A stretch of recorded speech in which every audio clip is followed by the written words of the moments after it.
बिंदिया, बिंदिया है तोर बिंदिया। मनला मोर मोही डारे, मनला मोर मोही डार, उड़ा ले गे निंदिया। बिंदिया है तोर बिंदिया, बिंदिया है तोर बिंदिया।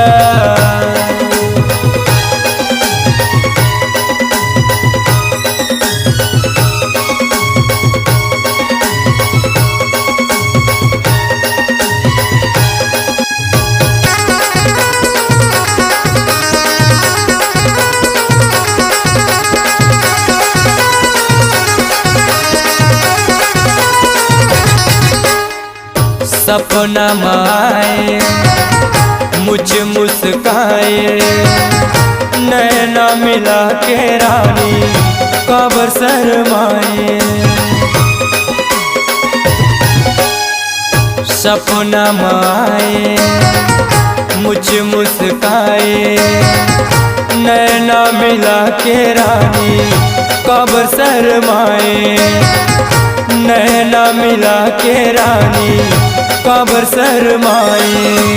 कजरा है तोर कजरा, कजरा है तोर कजरा।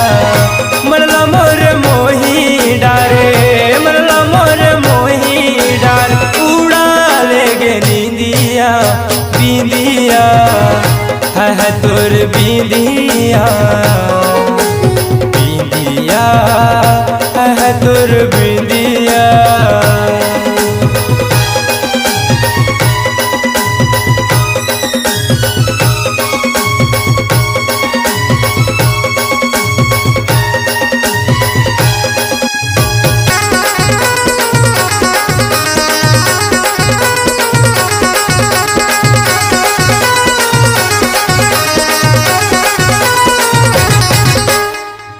तोर मयामा हो गे मैं दीवाना, अनरनिया ना ज्यादा झन तरसाना।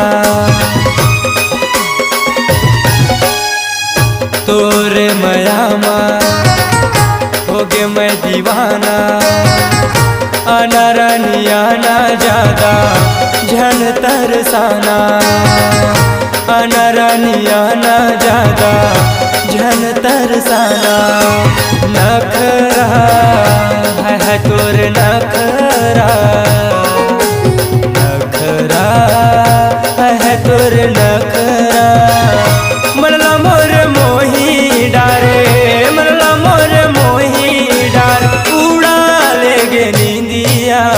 बिंदिया है तोर बिंदिया, बिंदिया है तोर बिंदिया। बिंदिया है तोर बिंदिया, बिंदिया है तोर बिंदिया। बिंदिया है तोर बिंदिया, बिंदिया है तोर बिंदिया। कलाओं में आपकी राह सजा देंगे, सुरों का ताज आप पर लुटा देंगे। आपके प्यार भरे गीत सुर संगीत के साथ पूरे प्रदेश में आपको सैर करा देंगे। सुरों को सजाने, एक नई पहचान बनाने और अपनी कलाओं से हर दिल को गुनगुनाने ऑडियो वीडियो डिजिटल रिकॉर्डिंग हरिओम स्टूडियो चले आए और अपनी ही कलाओं से पूरे प्रदेश में छा जाएं। हमारा पता है पुराना सरकारी हॉस्पिटल के सामने, Shukla building, Kawardha. Mobile number 9171384616। हमारा दूसरा नंबर है 7898391227।